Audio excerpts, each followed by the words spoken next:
we formed like 5 years ago, and we for a long time we was all interested in the same type of music and listening to the same type of music on the way to schools and stuff like that. I think one of our teachers during high school, they came to us and they were just asking about what instruments do you guys play? Was you interested in playing an instrument? And thankfully we all chose separate instruments. So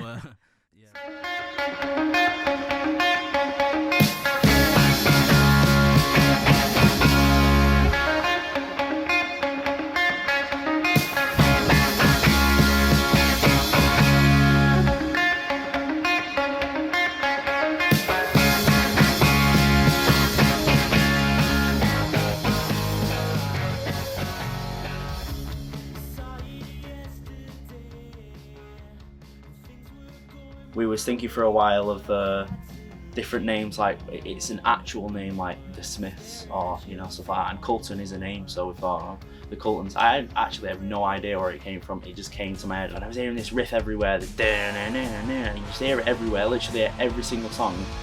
How many songs do you know of playing that riff? And I thought it's just a rocky riff.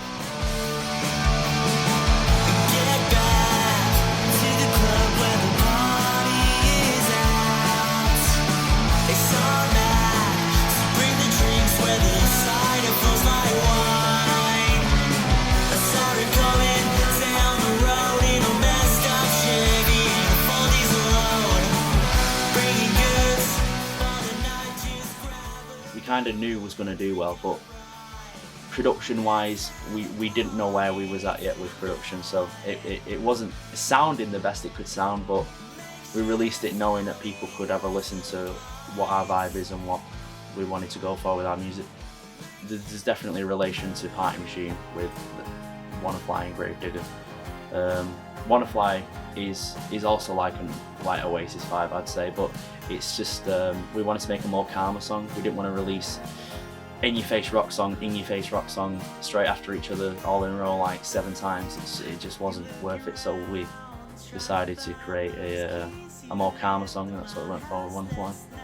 Being around your friends while you're doing it I don't think it can get any better. I don't think there's anything on this planet that can be better than that, in my opinion. Obviously, go and ask a footballer, I'm sure he'll say football, but I was on a job working for one of my uncles, and he has this person who's like, I have this person who runs this venue, and it's a venue completely outside, nowhere near Manchester, nowhere near anywhere, in Cuxhall, you know what I mean? And he was like, it'll be pretty cheap, and they'd like you to come down and play. I thought, right, well, because we knew we needed, at that point, we needed to get a gig together. And we thought, right, well, we don't need anyone to help us, we'll set it up on our own.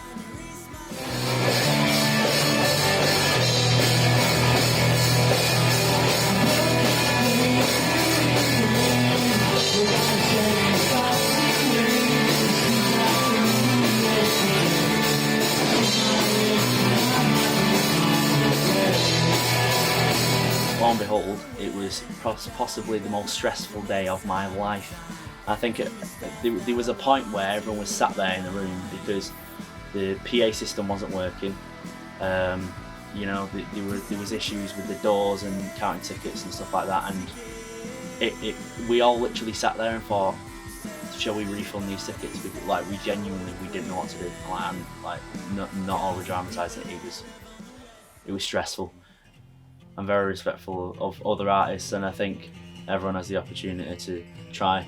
But I think if there's one thing that separates us from any other artist is, I know it sounds very silly, but we want it a lot more. We work very, very hard constantly. We work very, very hard on trying to make things, and we want it to the level of we're trying to farm it ourselves. We're farming our career ourselves. Chemistry matters massively, especially in our band. We have because we've known each other way before. We knew each other, well, me, William and Brandon knew each other way before we actually formed a band, going back to playing in the streets as kids together. We lived me and William were literally neighbours, and Brandon lived just down the road, so we were all playing out as kids, and so we have a very tightly woven complex relationship that allows us to be able to be toxic and angry at each other, but still also be friends. And at the end of the day, and I think Brandon definitely brings the calmness to the band. I'd say Brandon's the most quiet one. He sits down, he plays drums. I think he enjoys just playing the drums, and he enjoys just being a part of the band, really. And it's people like that you got to count on, really. William brings the sort of cocky attitude, I'd say. I know he'd like to decide differently on that one, but he definitely brings it.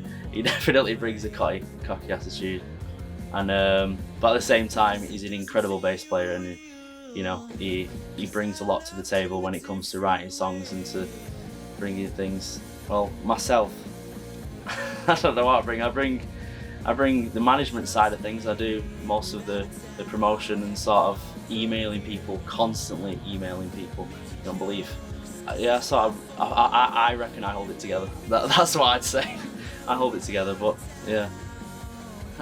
At the moment, it's been difficult for people, and God bless people trying, really, because we have had a lot of really good rhythm guitarists, such as Dayton, and Dayton was really good, and I think just not being able to fit in the band it's a difficult one, but it's something that we will sort out eventually.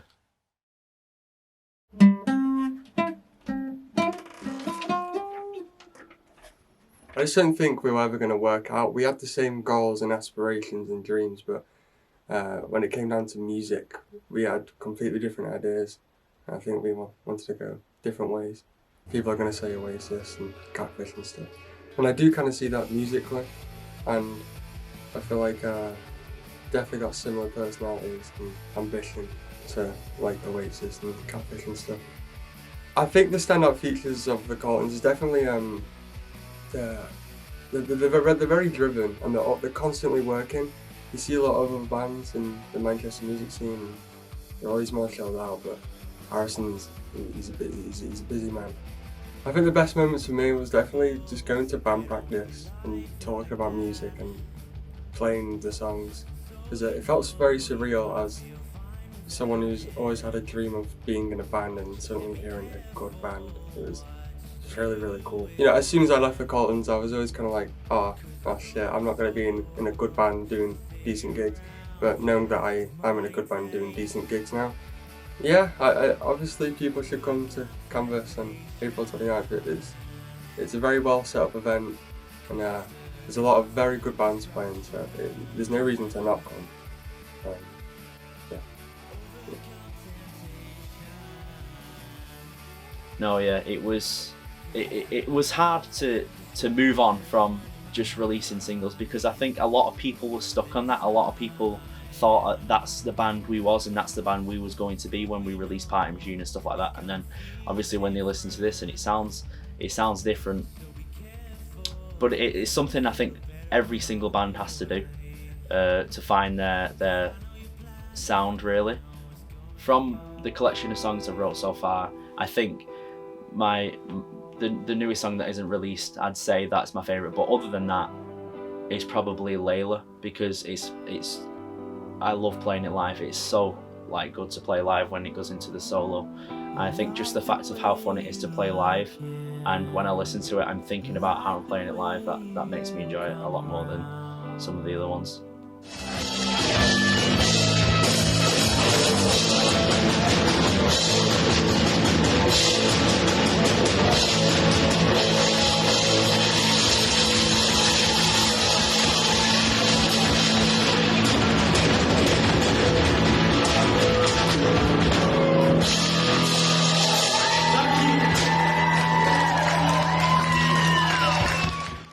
I think a lot of people think the 3 pineapples represent us, because there's 3 of us and there's 3 pineapples, which we kind of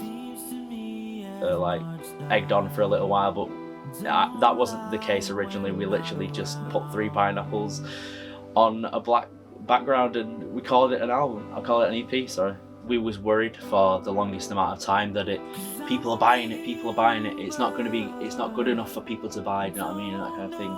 And I kept reassuring myself that this is something to show. It's like a bookmark in history in a way of the rest of our band, that there is only a certain amount of copies that are going on sale, and once they're sold, they're literally gone.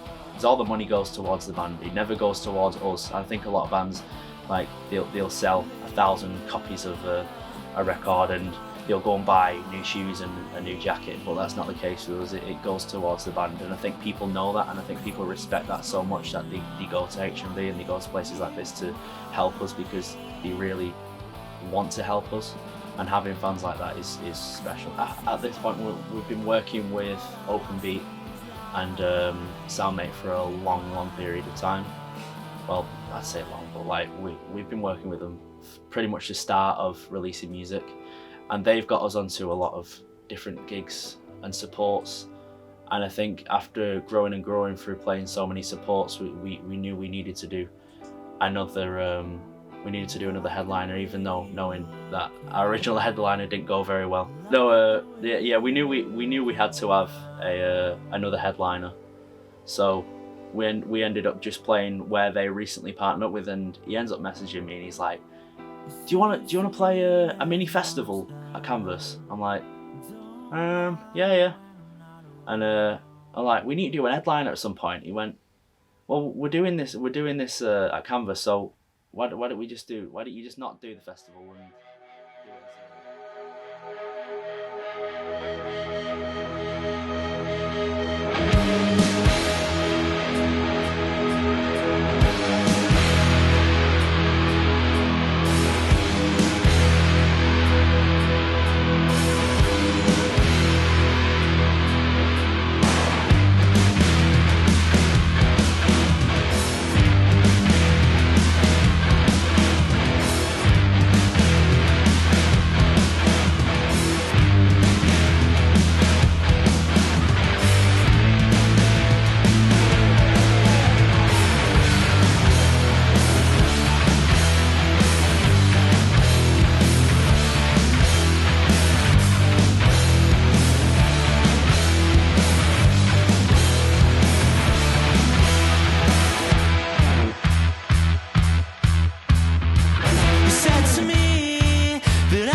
The message in my head says alright. Get gone, but not for too long. Choose a path even though it might be wrong. So just dress right, don't live your life.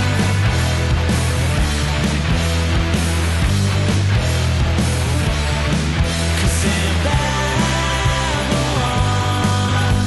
the celebrations been around for everyone. Cause I don't mind, they're not part of the thing they call you right.